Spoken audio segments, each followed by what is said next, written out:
把有機萃取液除水。用飽和氯化鈉溶液將有機萃取物嘅水分抽出，呢個過程叫做鹽釋。將有機萃取液倒進分液漏斗，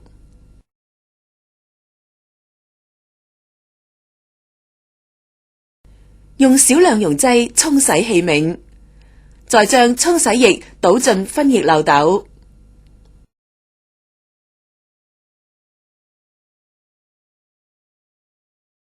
然後再加入飽和氯化鈉溶液。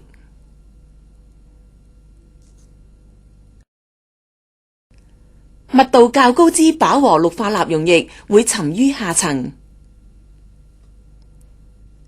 輕輕搖動分液漏斗及間中扭開活塞，釋放分液漏斗內之氣壓。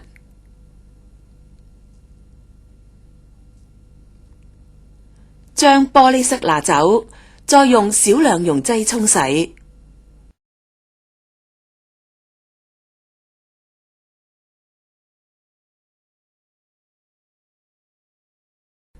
將飽和氯化鈉溶液由活塞放出，將有機溶液收集起嚟，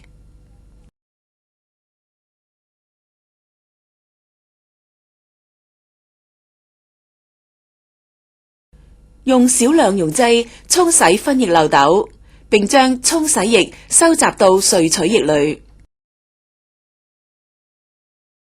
利用無水硫酸鎂進一步除去剩餘之水分。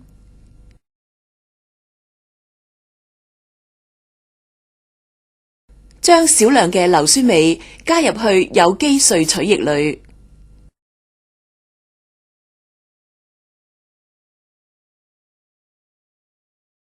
將混合物輕輕搖動，使硫酸鎂能完全吸收溶液中之水分。將硫酸鎂過濾，便可得到除水的萃取液。